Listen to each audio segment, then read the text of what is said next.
X minus 18 minutes.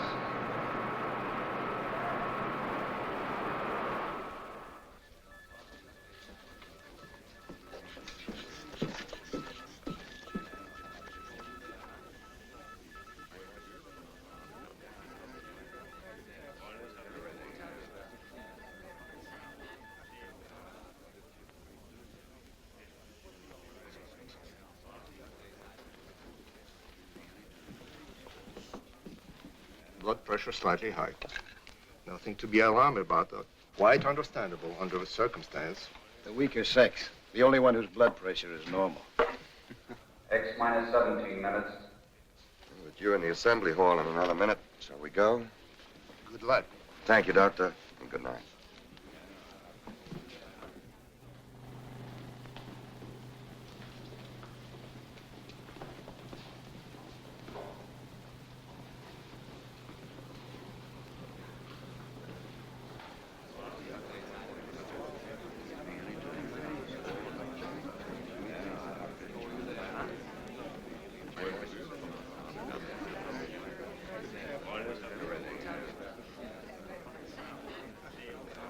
X minus 16 minutes.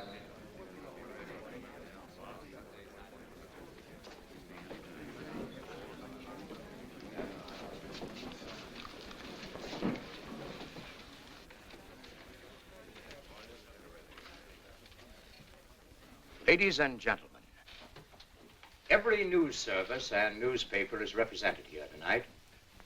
And for your cooperation in the past, when complete secrecy was vital, we are grateful. However, I must make something clear. Although ours is not strictly a military project, a great deal of our research and knowledge falls within security regulations. Therefore, I must insist that you reveal only such information as appears in the authorized press release, which will be handed to you later. I'm sure that we can all recall the wild tales of the flying discs, flying saucers, spaceships, and who knows what imaginative creations. The press is to be commended for discounting, in most instances, these premature rumors, and so helping to minimize public apprehension. Tonight, you are invited here to witness an important event. You are all familiar with our previous work in sending robot missiles into space. That phase is at an end. Tonight, we will launch the first manned spaceship, the RXM, Rocket Ship Expedition Moon. X minus 15 minutes. Forever, man has dreamed of visiting the nearest of heavenly bodies. Some for adventurous, fantastic reasons.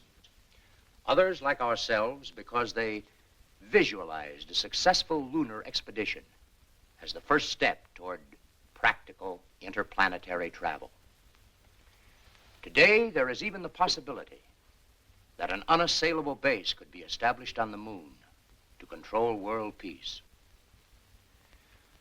I will now introduce to you the head of this expedition and his crew, Dr. Carl Ekstrom, designer of the RXM, and as you all know, one of the most brilliant physicists of the day, and an old friend. Dr. Lisa Van Horn, his most able co-worker and assistant, Doctor of Chemistry.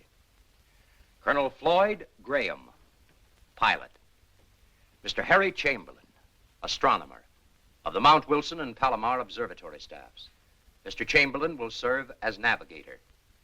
Major William Corrigan, engineer. I shall now ask Dr. Ekstrom to outline the flight plan for you. Carl? X minus 14 minutes.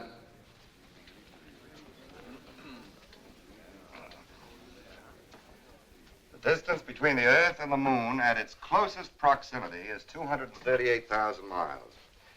We expect to cover this distance in approximately 48 hours. The first phase of our flight will be the ascent to an altitude of 300 miles. From the start, while we pass through the troposphere and stratosphere, until we reach the ionosphere, the flight will be controlled by our automatic pilot.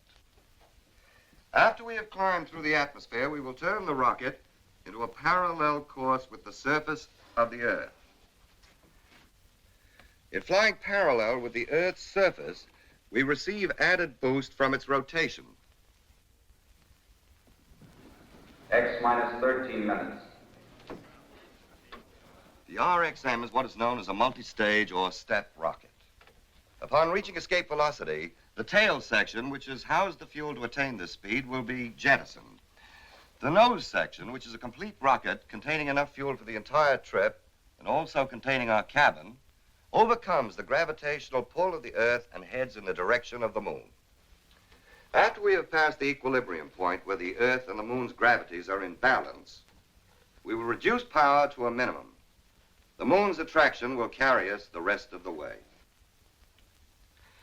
Finally, we will reverse the rocket, utilizing the thrust of its motors to make our landing. A few more details which might interest you. The cabin is pressurized and gyro-controlled, keeping us in a level position at all times.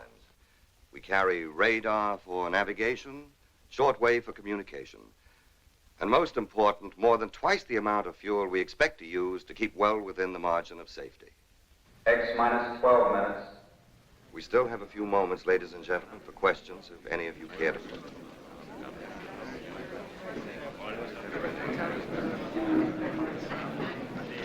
Mr. Chamberlain, how do you fit into the picture? Do you have any family? No, I've been living on mountaintops. I'm afraid it's too lonely for such opportunities. Have you ever done any flying? Only as a passenger. But you're the navigator. But you must realize that intersolar flight requires far more exact and precise navigation than any earthbound voyage. Mm-hmm. Of course, that's incidental. It is? Yes. You see, as an astronomer, I can appreciate the perfect observation conditions on a body without atmosphere, such as our moon.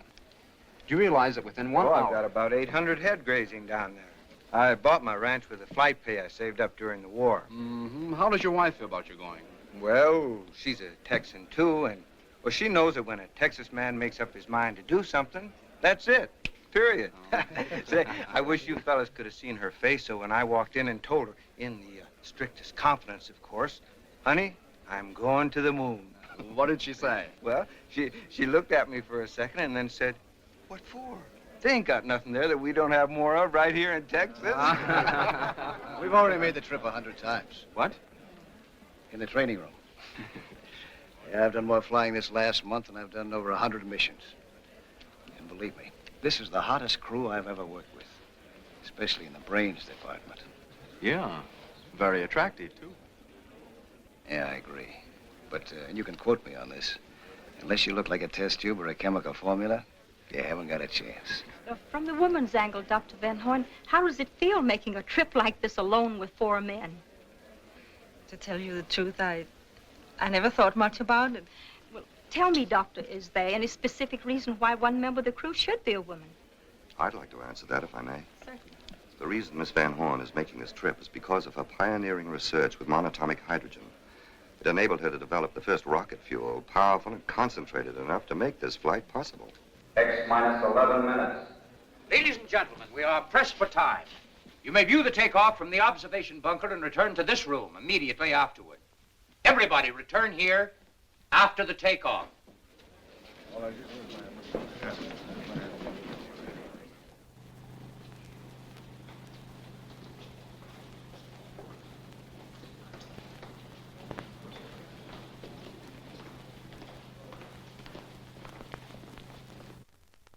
X minus 7 minutes. Gyro control and compass okay. Battery's all up, autopilot's okay, everything's in order. Let's go. I've checked these calculations many times. They're perfectly correct. Oh, yes, all commercial flights have been detoured 100 miles south. Thank you. Well, I can't think of anything we've overlooked. All we need now is a little luck. It doesn't seem real that the moment finally has arrived after all these years. Has been a long time. A long time for 2 men to work together. You remember when we started, what they called us? Young crackpots. Yes, and what are we now? Maybe just crackpots. The only regret I have is that I must stay behind. Your job is no less important, Robert. I know, but still... X minus 6 minutes. Carl, good luck. Good luck, everybody.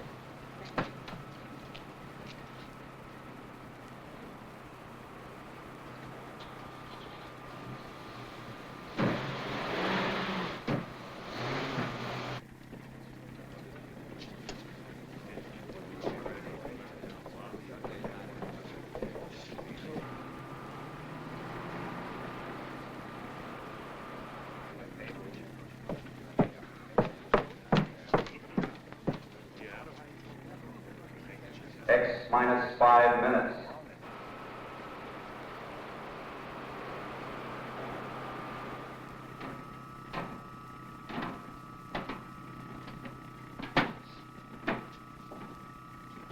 Better take one more look. We won't be as close as this to Mother Earth for some time.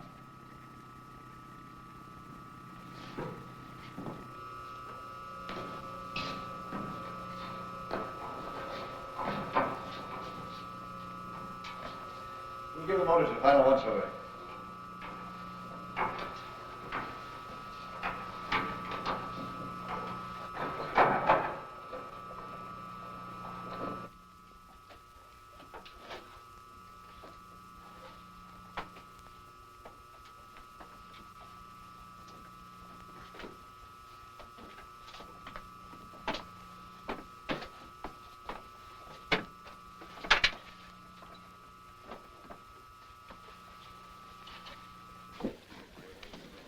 X minus 4 minutes. Motor room sealed. Everything in order.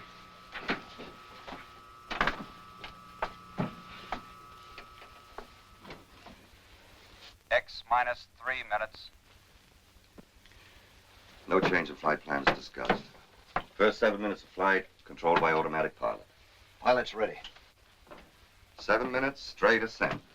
Straight ascent from starting point. Starting thrust using all tail assembly engines, 2,300 tons. Right. Fuel mixture? Hydrogen and oxygen plus A12. After 120 seconds, hydrogen and oxygen plus A14. After 340 seconds, hydrogen plus A16. After 560 seconds, A16. Right. Any questions? X minus 2 minutes. Good luck.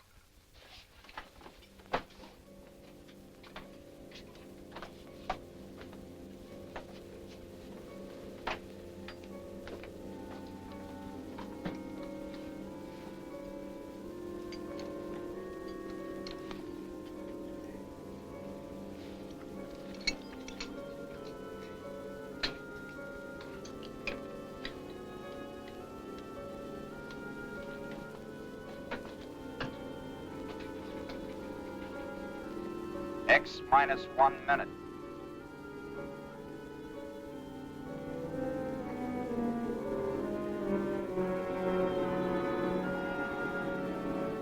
X minus 50 seconds. X minus 40 seconds. X minus 30 seconds. X minus 20 seconds. X minus 10 seconds. X minus 5 seconds. 4, 3, 2, 1, 0.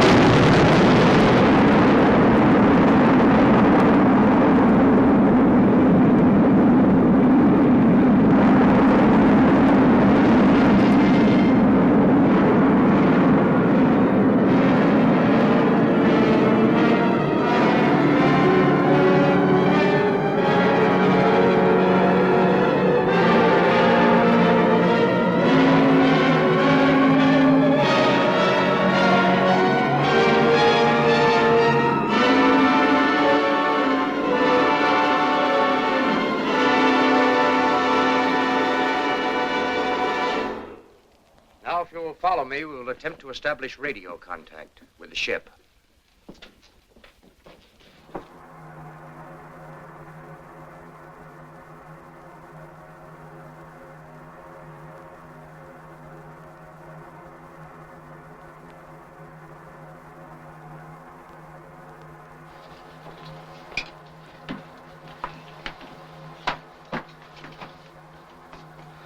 human body can withstand these accelerations. But it certainly was never meant to. I feel like I was just tossed off a spooky bronc. Are you all right, Doctor? Oh, yes, can't hurt an old campaigner like me. How about you? You all right? Certainly. Radar and gyro compass in order. Automatic pilot okay. Fuel consumption? Normal. Air pressure? 15 pounds.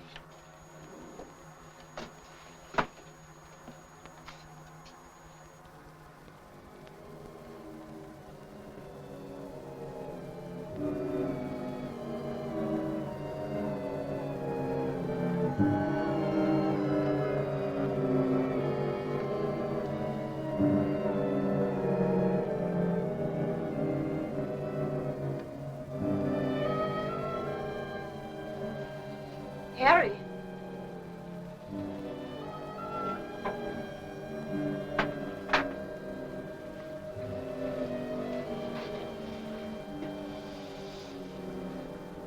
It's a marvelous sight, isn't it? It is. You can study maps and globes and try to visualize. But the actual experience, it's hard to express it. Stand by to turn.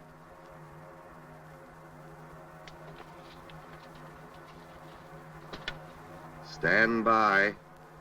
4, 3, 2, turn.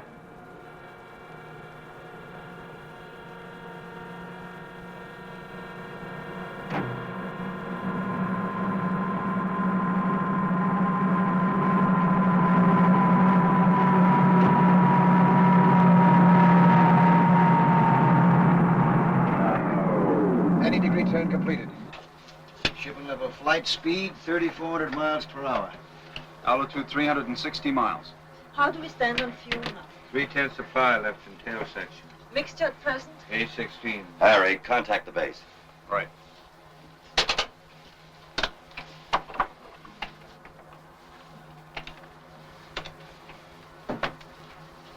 RXM, calling BWS. RXM, calling BWS. Over. Come in, RXM. Over to you. Stand by, BWS. Ekstrom speaking. We have leveled off at 360 miles altitude and are circling the globe at 3,400 miles per hour. We will increase speed gradually until we reach escape velocity of 25,000 miles per hour. Everyone aboard ship, well. Over to you. We'll be standing by. 5,500 miles. Continue acceleration.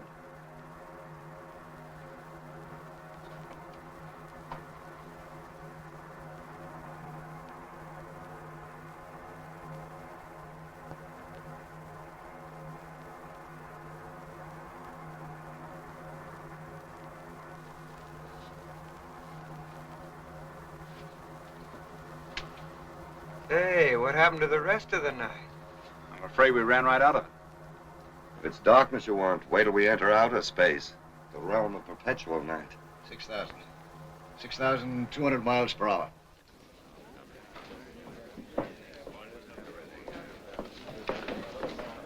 Radar is tracking them perfectly. I had contact with them 4 minutes ago.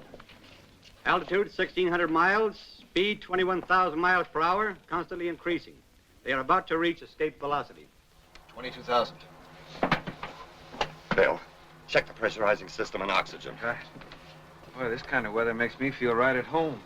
It's like a nice, cool night in East Texas. 24,000. Take a reading the moment we attain escape velocity. Yes. Stand by. 25,000. Prepare to jettison tail section. Start the front assembly motors. Only 40 seconds supply of fuel left. Hold on tight, everybody. You ready? Ready. Go. Reduce power.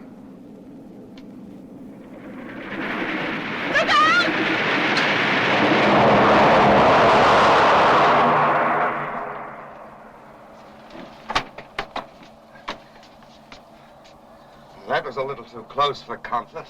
We might be in a vacuum, but I sure felt the wind of that one. Harry, contact the base again.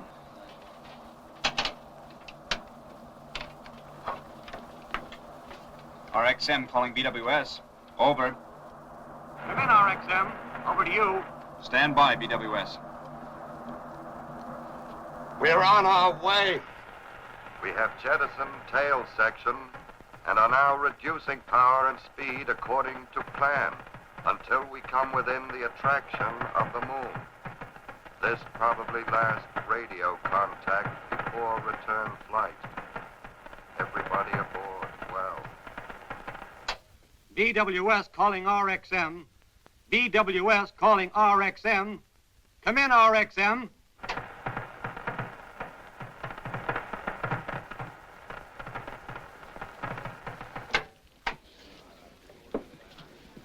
Ladies and gentlemen, we had hoped by having the entire press represented here tonight to eliminate any possible hearsay, rumor, or speculation from your reports.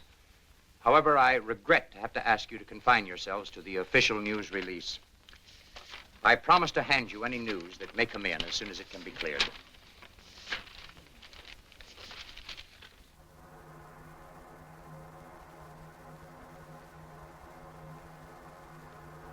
Don't think I like all this dark. Well, it might be all right for sleeping, but for a steady diet, I used to hate the daylight because I couldn't work. But up here in this eternal night, it's a different feeling. Fella can get used to anything, I guess, if he has to. And I remember when I was first assigned to jets. I said to the colonel, Colonel, I joined this man's Air Force to fly an airplane, but nobody's going to hitch me to no Roman candle. Now I'm sitting right inside of one. Boy, oh boy. Ain't she pretty?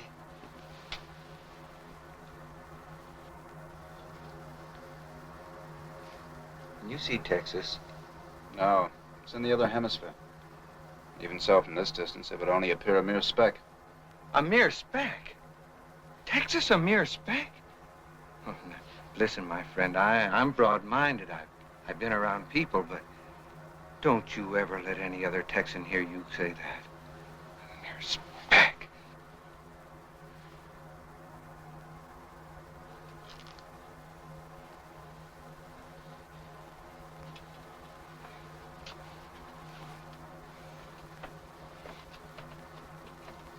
It's the funniest sensation. I feel like I'm walking in a cloud, no effort at all. We're getting deeper in interplanetary space. Gravity will soon be practically non-existent. Look, we got a stowaway aboard. Hey, whoa. I need you. Don't you think it's amusing? There's nothing funny about that. Simply the lack of gravity. Oh, of course, Dr. Van Horn. Better make sure our equipment's passing down.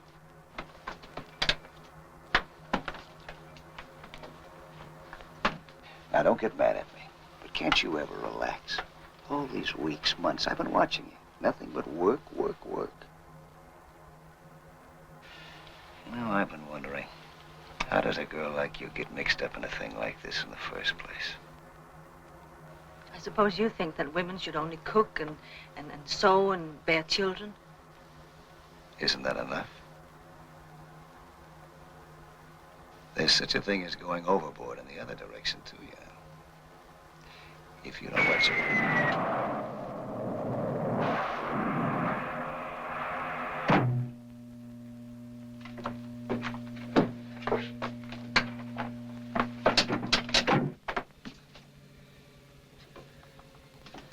I'll check the engines. Bill, pressurize the motor room first.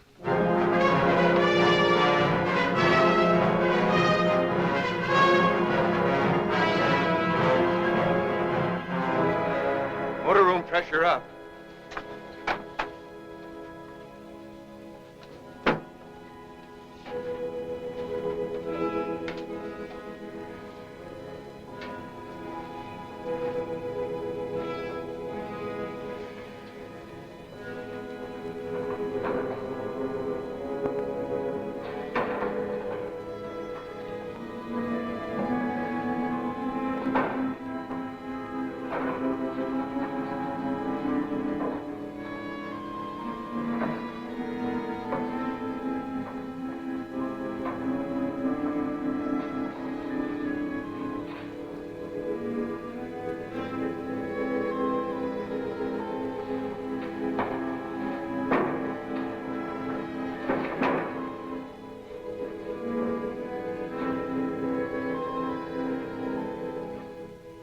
still drifting.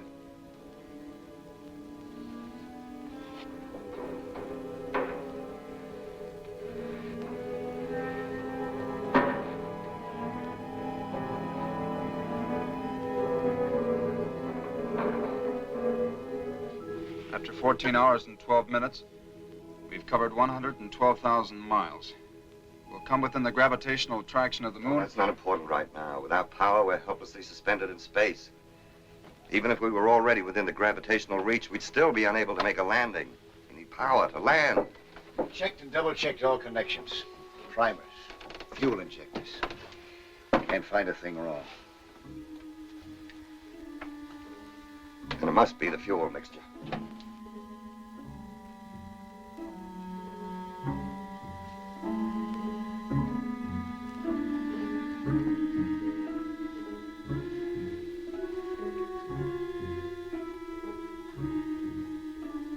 How much oxygen do we carry? Don't worry. We have plenty left for the trip. For the trip as planned, you mean?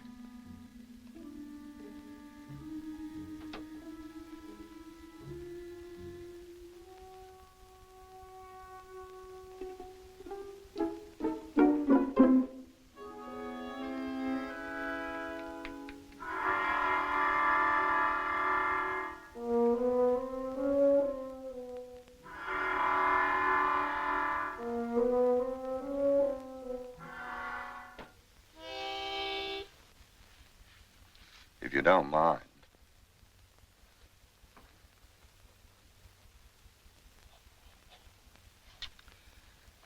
At differential 6 over m to the 30th power, the halfway check result is 262,000 to 341,000, both using tangent E, correct? That isn't the result I have. It must be the same. There's an error there. I've made no error, Dr. Ekstrom. I have to say that you made an error and discard your figures. I'm sorry. Don't be. Surely you're not going to let emotion enter into this. Certainly not. We'll continue computing using my results as a basis. Yes, Doctor. Except that I feel very strongly, I should say, that we should try both. We can't. To complete either calculation would take 6 to 8 hours. We can't afford the time. It's either one or the other, Dr. Van Horn. But it doesn't have to be. You can't be arbitrary about imposing your will when these people's lives are at stake. Don't you realize that? You speak as calmly as if you were saying pass the salt. Aren't you human? Are you made of ice? I'm sorry. I apologize. For what? For momentarily being a woman? It's completely understandable, Miss Van Horn. Now, shall we go ahead? Yes, Doctor.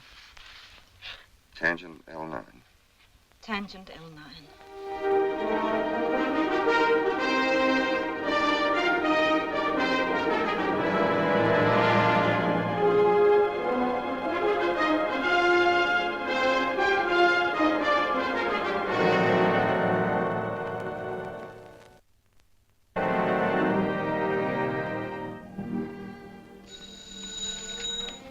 Hello? Yes? It's Dr. Hurley at Mount Palomar. Yes, Dr. Hurley? Yes? We located the RXM's position at 7:16 this morning. Since then, there has been very little change. Apparently, their velocity is far lower than we anticipated. Are you sure, Doctor? Thank you.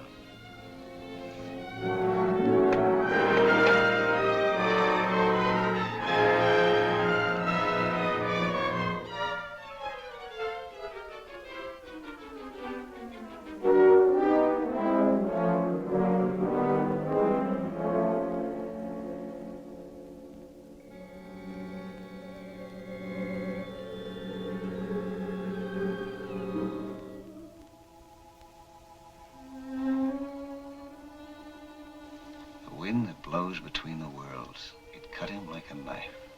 What? Oh, nothing. It's a line from Kipling's Tomlinson. The poem about the chap, someone in our fix. He couldn't get into heaven or hell. Suspended in space. Would you do something for me, please? Sure. I need those 2 graphs under Dr. Ekstrom's arm. I'm tired and shaky. I might awaken him. I know the feeling. I wouldn't rob him of his sleep for anything. I knocked over a 10-foot Christmas tree once, all decorated, my cousin's house, just from trying to do something when I was too tired.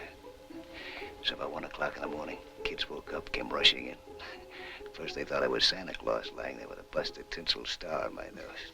I spoiled everything. Yes.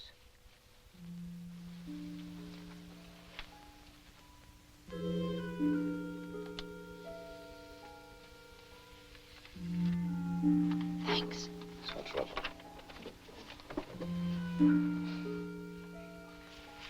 Why don't you take a minute off from that? You're worn out. I can't. You'll think clearer if you do.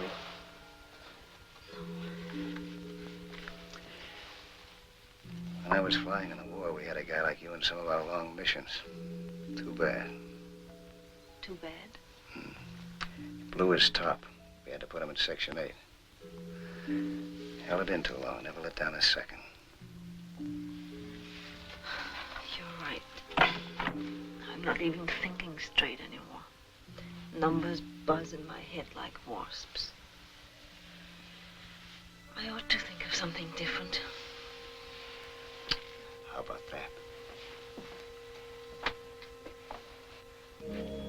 Something no human being ever saw before.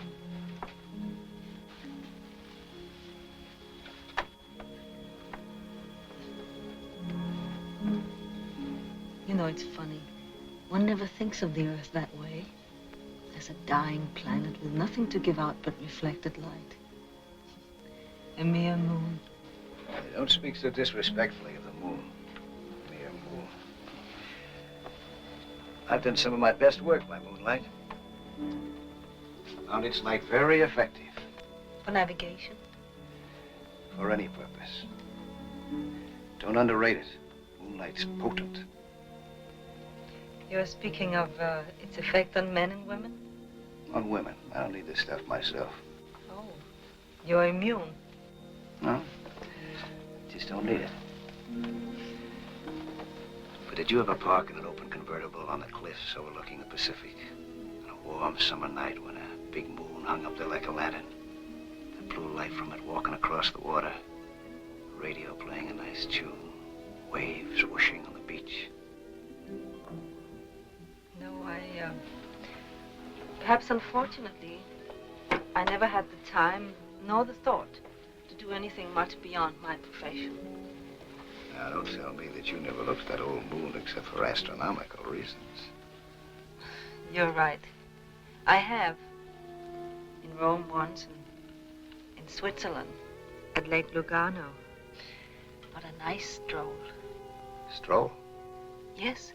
Yes, we walked slowly around the edge of the lake for 2 hours. And never stopped? No. Well, everybody to his own taste. It was lovely there.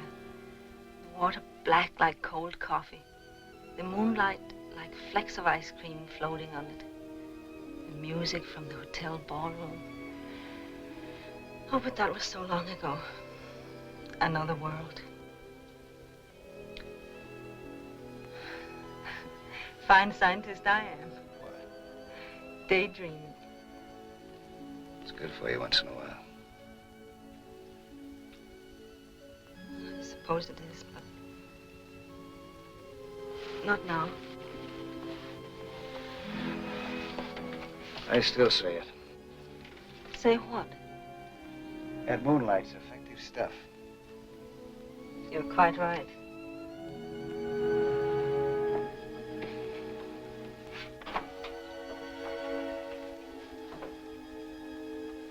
What effect a double dose like this would have in a convertible? Nothing. Skip it. Meteorites!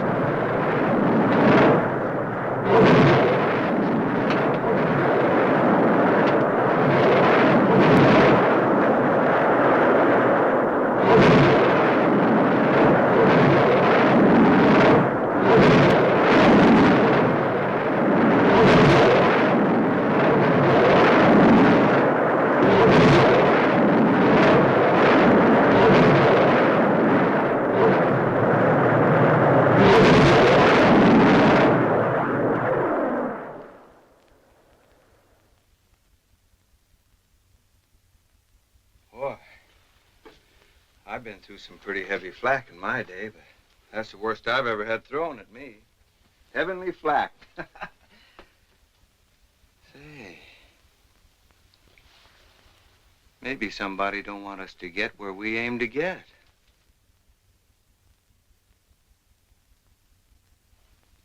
Oh, cheer up, Harry. After what we've been through, we'll get there all right. Maybe it'd have been better if one of them had struck the ship. At least have been sudden.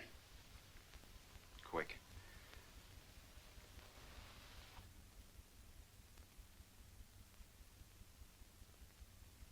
Now, your computation? We have to add 12% O3 to A16. Right. 12% O3 to A16. This means we'll have to rearrange some of the fuel tanks and all the connections. I will replace these H tanks with these. Well, the motor room's pressurized. Think you can manage a half-ton tank? Oh, sure. Down on my ranch, I used to throw a little old 1,000-pound steer over my shoulder every morning. Sure that wasn't a little old bull you were throwing.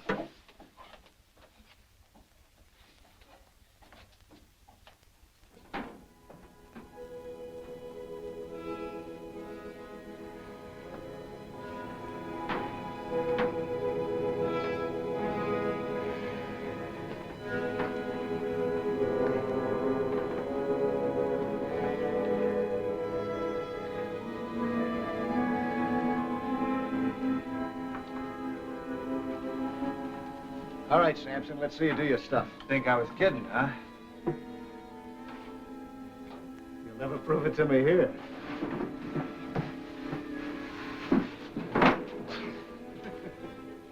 Doctor, can we be quite sure these proportions are safe? We never proved them by experiment. The mathematical theory is beyond question. O3, though. Sometimes it behaves unpredictably. Woman's intuition again? 12%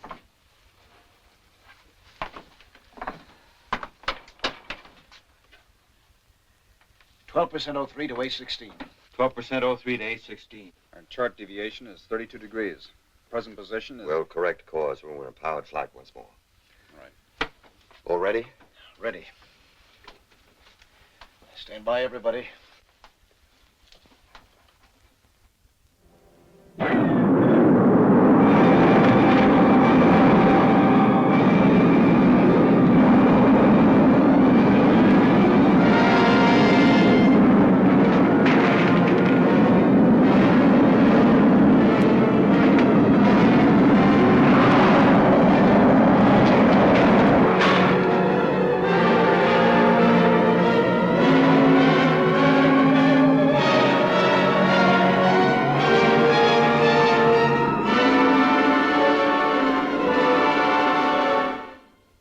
Repeat that again, Dr. Hurley. Are you certain? Yes. Yes, I see. Thank you.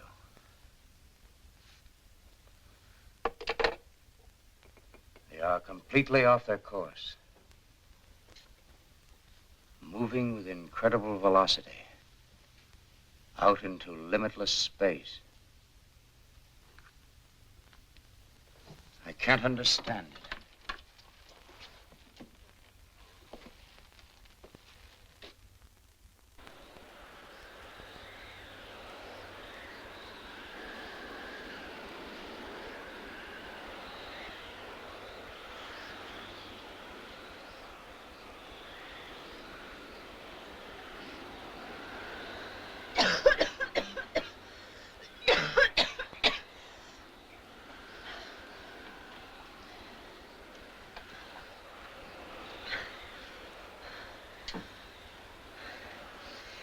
Lloyd. Lloyd. Lloyd.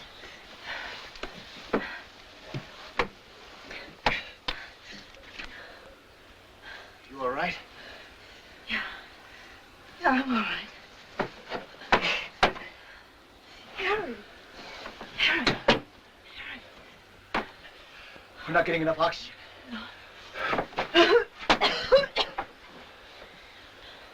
Bill. Bill.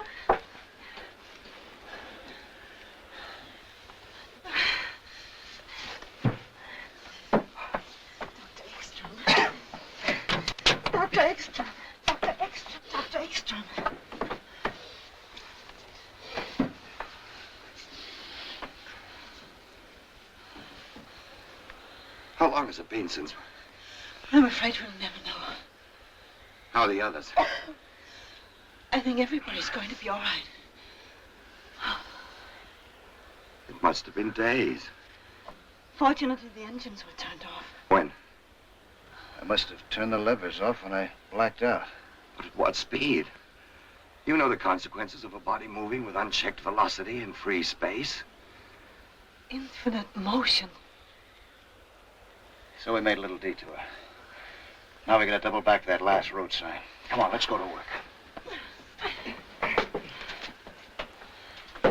Try to determine our present velocity if possible. Can't be. The instruments must have gone crazy. I don't think so. By heading into space, we've added the Earth's orbital velocity to our own. Then we're really moving. I should say at least several times the maximum speed of your indicator. Any progress, Harry? Should at least have an approximation of our position very shortly. Fuel consumption?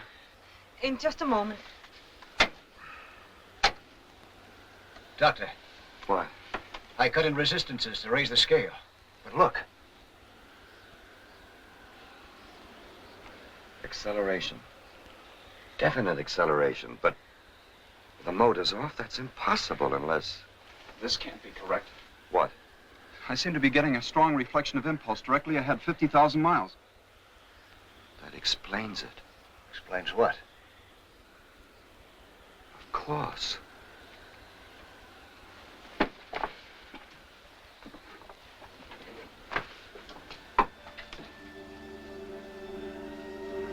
Unbelievable. It couldn't be mere chance.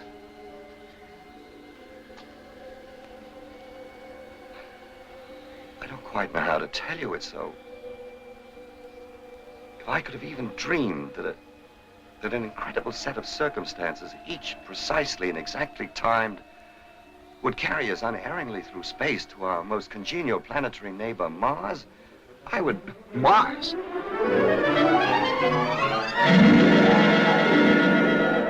It's utterly unbelievable. No doubt whatsoever. Unmistakable. Mars? What do you know? What does it mean, Doctor? It means there are times when a mere scientist has gone as far as he can. When he must pause and observe respectfully while something infinitely greater assumes control. I believe this is one of those times. We shall go on, of course. Our overall fuel consumption was 42%. a Martian landing. Approaching a planet with atmosphere is far easier than the lunar maneuver. Certainly we shall go on. We should be betraying an unprecedented opportunity to do otherwise. Then I'd suggest there's a couple of little things we might do. This ship isn't going to land itself, you know. Mars. I'll be darned. We must first compute the correct thrust and fuel mixture to comply with anticipated conditions. Escape velocity, 12,500 miles an hour. Oxygen at surface level, 15%. Prepare to change the parallel course at distance 1,500 miles. Right. I've located them. Located what? The Earth and Moon. Well, where are they? Here, take a look.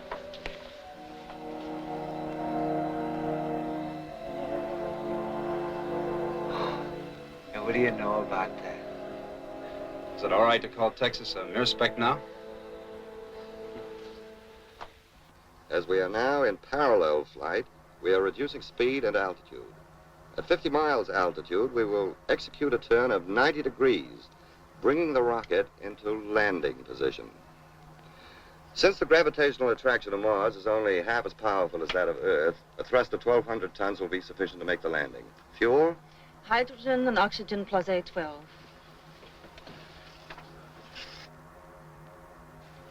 Altitude 70 miles. 65.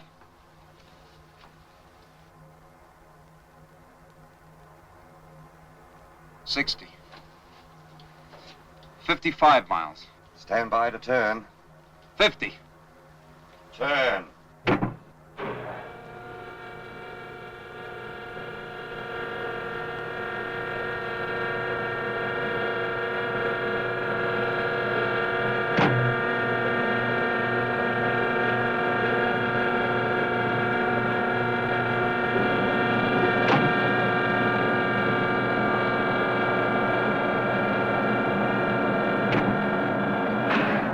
90-degree turn completed. Reduce power.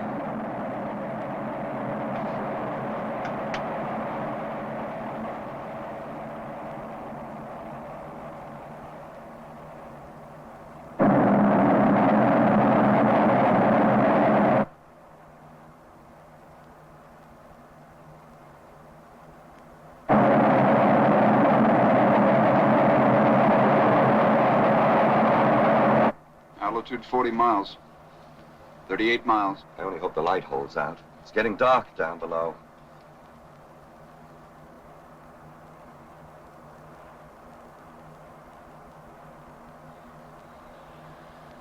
Clear to increase thrust at altitude 15 miles.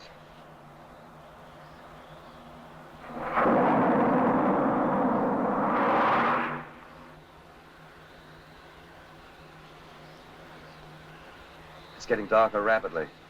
As far as I can make out, the terrain is suitable for landing. Altitude 6 miles. 5 miles. 20,000 feet.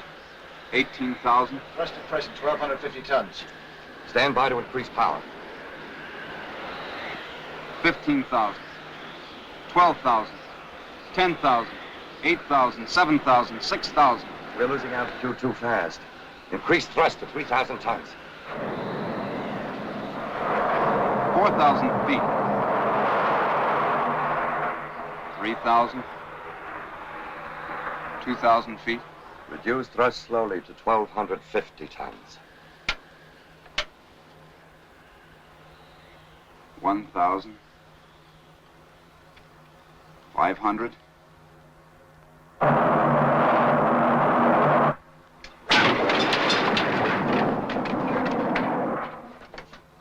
Save the engines. Nice work, Lloyd.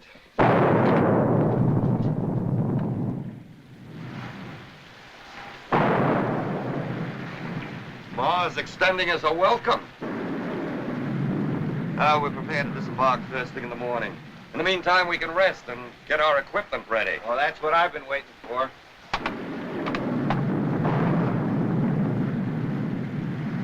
Yeah, I've been itching to get into one of these things. Sorry to disappoint you, Bill. We have atmosphere here. We won't need pressure suits. Which works greatly in our favor, too. We can accomplish so much more unencumbered. As far as equipment's concerned, we'll take oxygen mask, camera, paraphernalia. What about data for the return trip? It must be exact and precise. Hadn't we better begin preparation? Yes, of course, you're right. We have so little time here. Such an opportunity. Let's think about that for a little while first.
destinations ahead.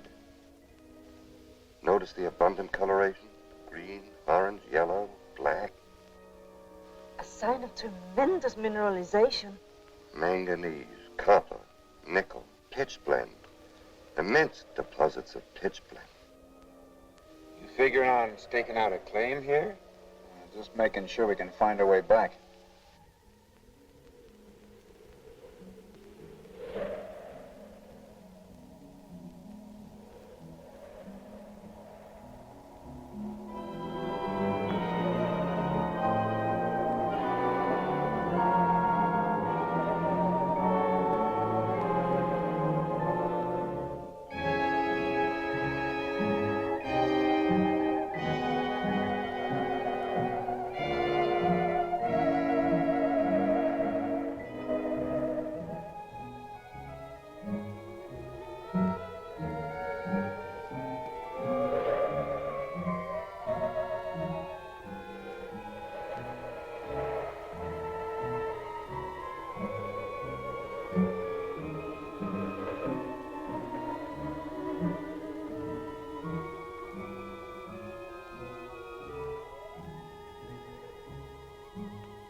All we've seen so far is rock and sand, sand and rocks.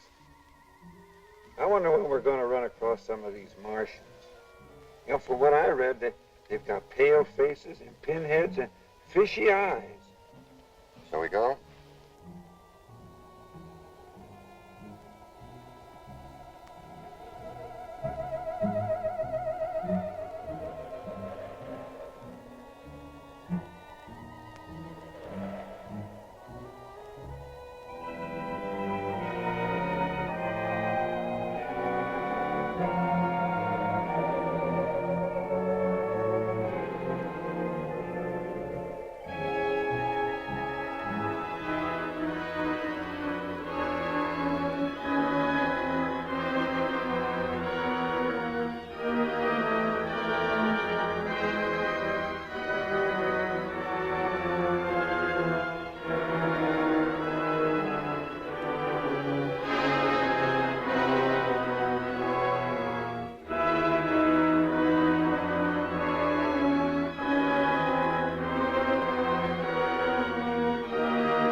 The mind that conceived this must have been of a high order of intelligence, at least the equal of Earth, perhaps considerably above ours. To think that a complex, organized society existed here once. Yes, and from all indication, thousands of years ago. I wonder how it happened. There's always the possibility of a meteor. But then it would have created a depression like a moon crater. No, this wasn't caused by a meteor. This is definitely blast effect coupled with intense heat. There's a strong field of radiation over there.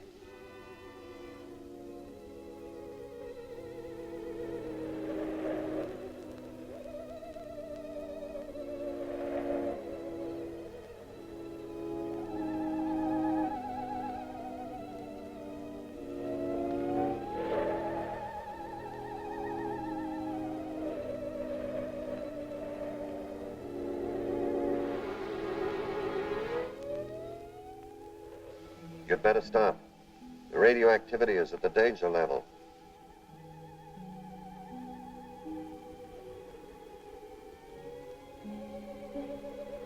Ironic, isn't it? The mind of man planetically you encounter it, Earth or Mars, the highest attainments of human intellect, always diverted to self-destruction. Perhaps the entire surface of the planet is one vast ruin, like this. Well, do you think we ought to start back for the ship? I agree to that. We're neither prepared nor equipped for any stay here. We have supplies for several days. Let's use this precious time as effectively as we can. I agree with Dr. Ekstrom. A day here is more valuable than years of research on Earth. Well, okay then, let's get going.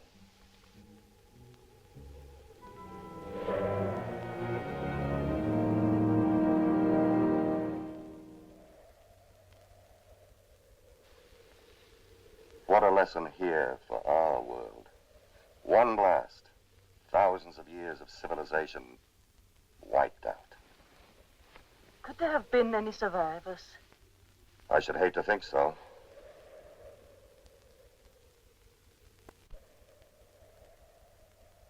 We still don't know all the genetic effects of radiation, but that it will produce mutations, malformities, disfigurements, blindness, that much we're sure of from research.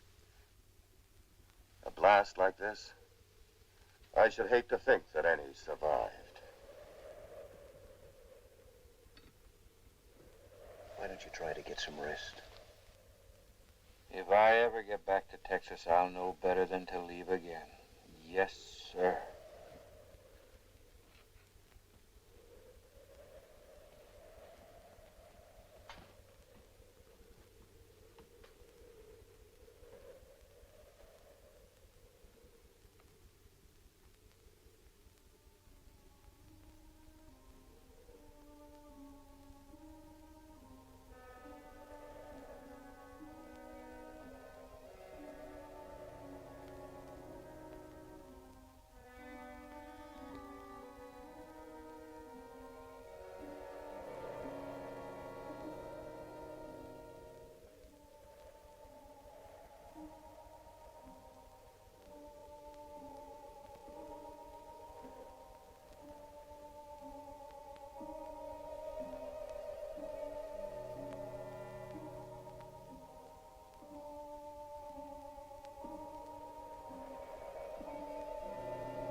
Bill, Lloyd, Dr. Ekstrom.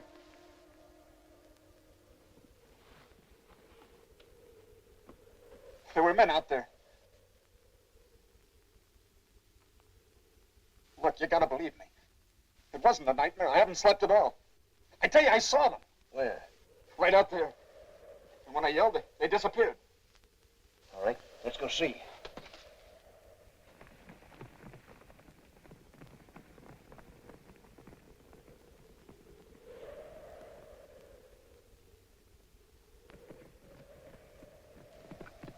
Right here. And when they heard me, they disappeared in there. Dr. Ekstrom, look at these footprints. It don't take a Navajo to figure out what caused these. It's hard to believe, but Now maybe you'll agree to return to the ship. we can't stop now. We must follow, find out what kind of creatures they are. It's tremendously important. We don't know how many there are. And suppose they're hostile with one rifle and a pistol. We won't have a prayer. That's the chance we have to take. You wait here. I'm going ahead. This kind of thing's just my meat. Mind if I come along? Thank you, Ben. I'm with you, Doctor. No, Floyd, you three stay. But I'll have to make that in order. Come on, Bill.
atomic age to stone age.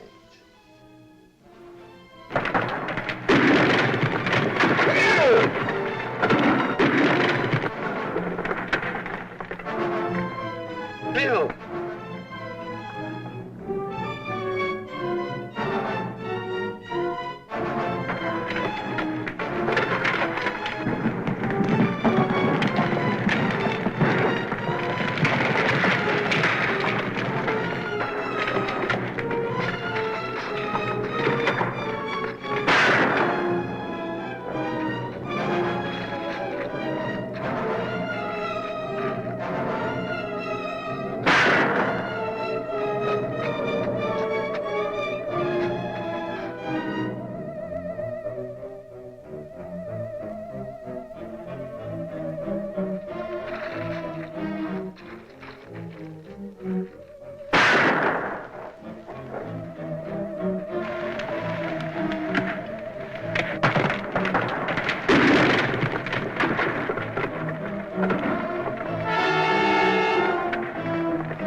Dr. Ekstrom!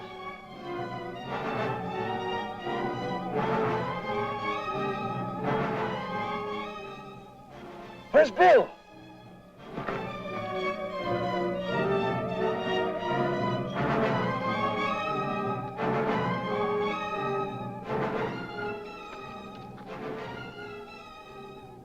Murdering savages. No, Floyd. Poor, fear-crazed, despairing wretches. Pity them. Pity them. Don't talk anymore. You must get back to Earth. Tell them what we found. Maybe this will...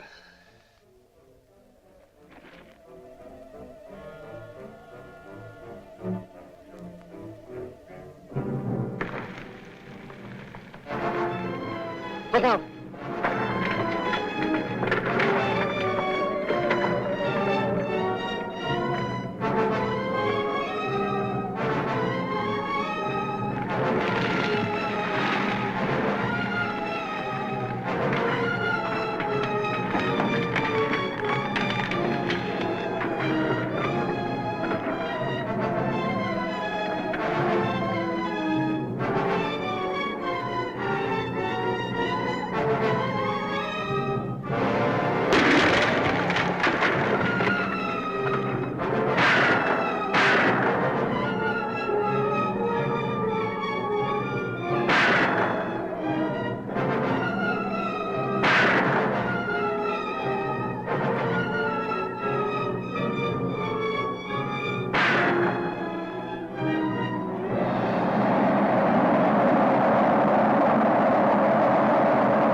I wish Harry were able to help. It's impossible to get a precise result without radar. You've done a wonderful job. We should have fuel enough for a landing. When will we feel the Earth's gravity? As soon as there's an increase in speed. According to elapsed time and velocity chart, almost any minute now. But without a check from Harry, it's... I know we're in a tight spot, but we'll manage somehow.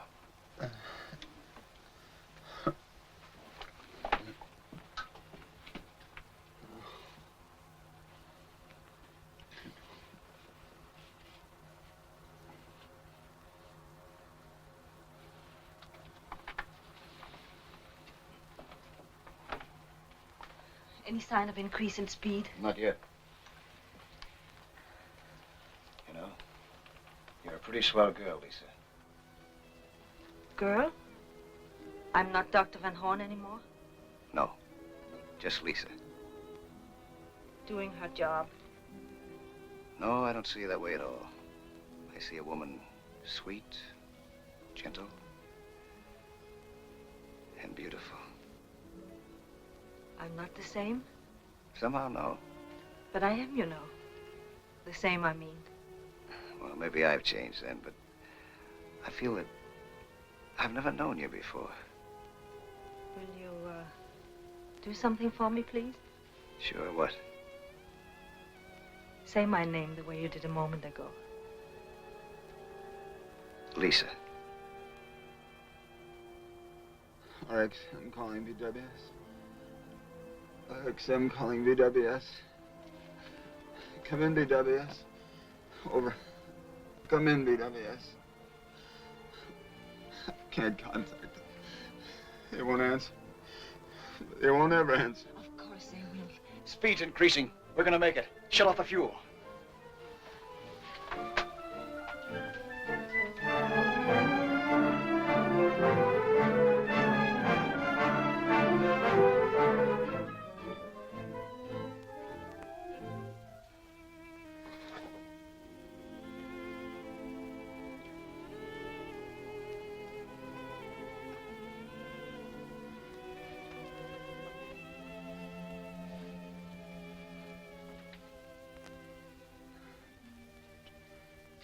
I'm sorry. I wish I could help. You heard what Floyd said. Everything will be all right. What about the fuel? We lost so much. Yes. Well, we'll have enough for a landing.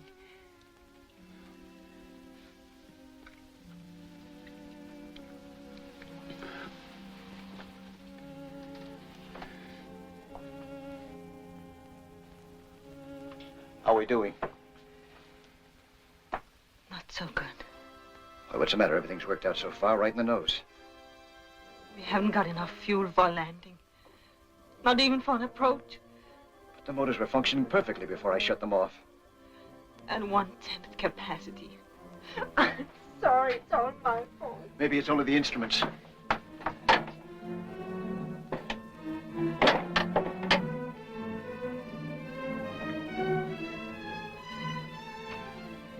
It's hopeless.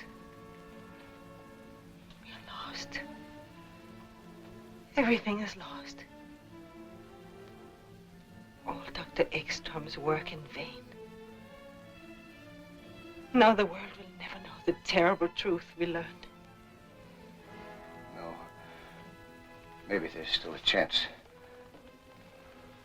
We must be close enough for shortwave. Try to contact the base. If we only could.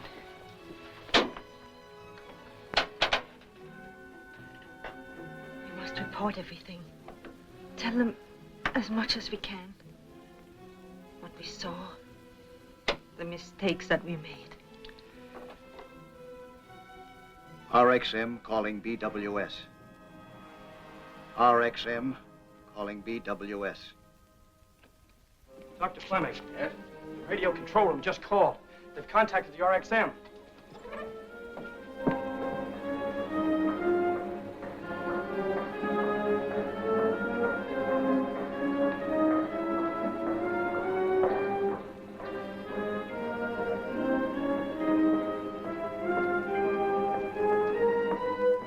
There's too much interference. You better use these, Doctor.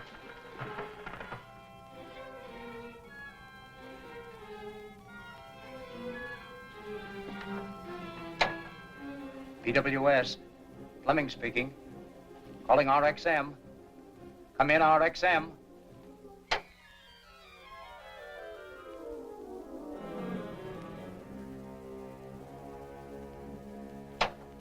Repeat that again, please, Dr. Van Horn.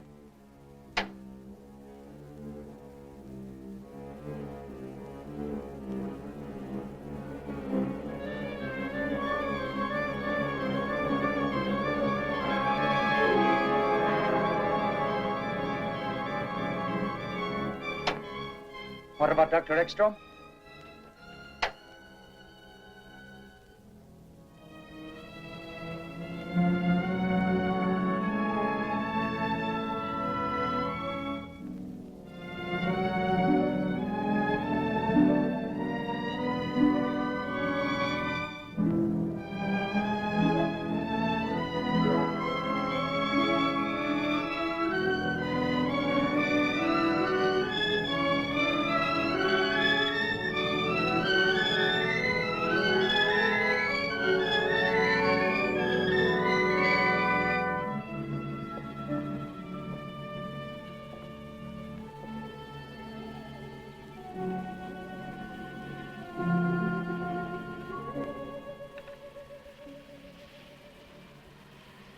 Now at least they know.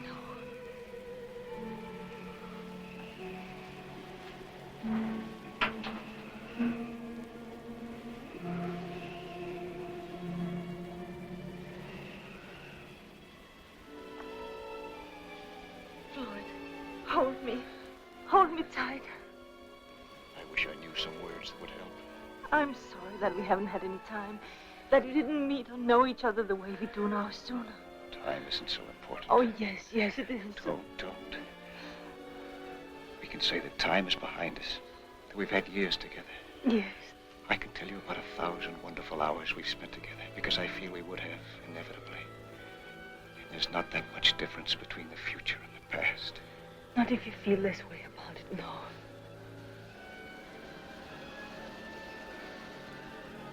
Shouldn't we wake him? What good would it do? None, you're right. It's only seconds, darling. Try not to be afraid. Lloyd, I'm not afraid anymore. Something happened like a great wave carrying us up, bearing us, protecting us.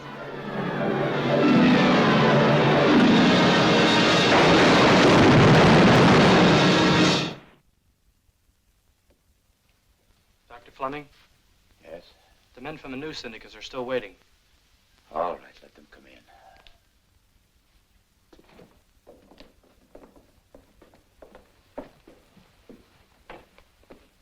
Dr. Fleming, the pilot and crew of Flight 19 International Airlines observed a strange object falling over Nova Scotia. According to their report, it could have been the RXM. My office has been getting the same story over the wires for hours. We know the RXM has been overdue a long time. Is there any connection, Doctor?